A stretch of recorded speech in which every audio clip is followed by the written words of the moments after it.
Hej, jeg hedder Andrea. Jeg er 12 år gammel. Jeg har langt lyst hår, blå øjne og alt for store ører. Men mine ører, det er ikke mit største problem. Jeg har nemlig det her problem, at jeg bor på et skåret børnehjem.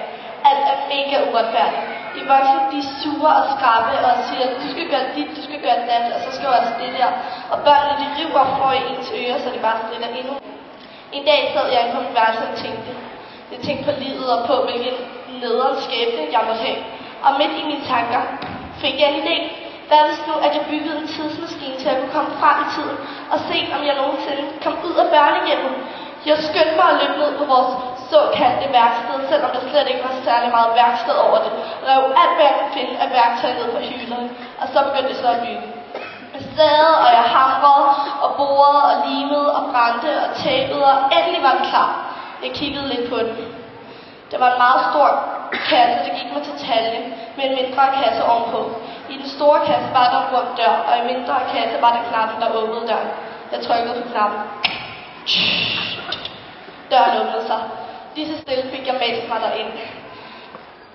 Indenfor, det var et meget lille og snævert rum, og der lugtede af brændt plastik. Der var 3 knapper. Der var frem i tiden, der var hjem igen, og så der lugte døren. Jeg trykkede på lugtdøren. Døren lukkede sig. Så er det nu, tænkte jeg. Med rystende hænder trykkede jeg på frem i tiden. Og lige pludselig blev kassen tilbage. Alt begyndte bare at snurre rundt, og jeg kunne se lys, farver og mørke komme hen imod mig på en gang. Jeg havde det som om, jeg skulle kaste op, og lige pludselig landede jeg på noget blødt. Jeg rejste mig fortumlet op. Kiggede lidt rundt. Jeg var på en meget stor græsplæne. Der var meget høje træer, og græsset gik mig til knæene. Midt i græsplænen var der en lille hytte. Jeg åndede ind. Alt virkede så bekendt, som om jeg havde været her før en gang. Selv duften og stemningen. Jeg gik lige så stille over mod huset. Døren stod helt åben, så jeg tænkte, at jeg godt kunne gå derind. Jeg gik derind og lukkede døren efter mig. Jeg kunne høre, den låste.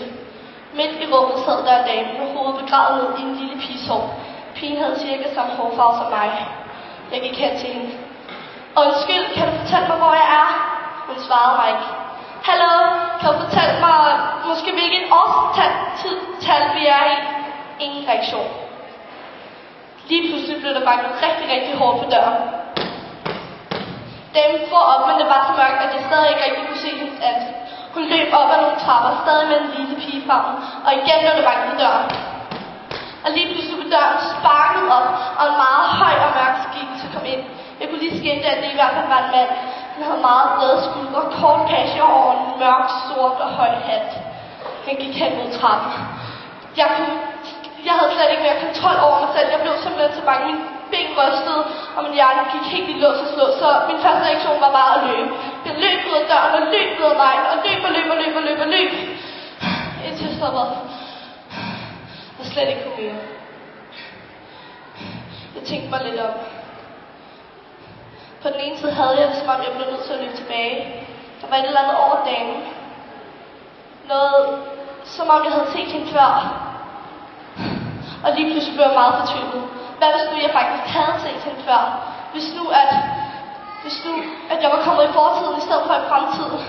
Men der var i hvert fald ikke mere tid til at gruble over det. Jeg måtte skynde mig tilbage, så jeg løb tilbage, og den her gang var det slet ikke lige så hårdt. Jeg løb ind ad døren, som stadig lå nede på gulvet. Der var ikke nogen hjemme. Jeg skyndte mig ud igen. Jeg nåede lige at se manden lægge noget ned i bagagerummet på en gammel mørk Volvo, og sætte sig ind på forsædet. Jeg kunne høre en tænde bil. Startede bilen. I sidste sekund nåede jeg lige at kaste mig under bilen, og så holdt jeg fast. Han begyndte at køre. Skreg jeg. Lige så stille fik jeg den ene hånd fri. Jeg mærkede på min ryg. Den blev helt klam og blød. Shit, tænkte jeg. Hvad skal jeg gøre? Jeg fik lige så stille klamret mig op. Jeg åbnede bagagerummet. Der var noget derinde, der var svømt ind i et tæppe. I det, jeg skulle til at tage fat i tæppet, kom jeg i tvivl. Hvad hvis jeg slet ikke havde lyst til at se det her? Men det blev jeg nødt til. Jeg røg tæppet af. Chokket fik mig til at falde af. Jeg kunne mærke smerten dunke i mit knæ. Jeg rejste mig lige så stille op. Det, der lå i bilen, det var damen inden for huset. Hun var død. Jeg kunne genkende hende lige med det samme. Det var min mor.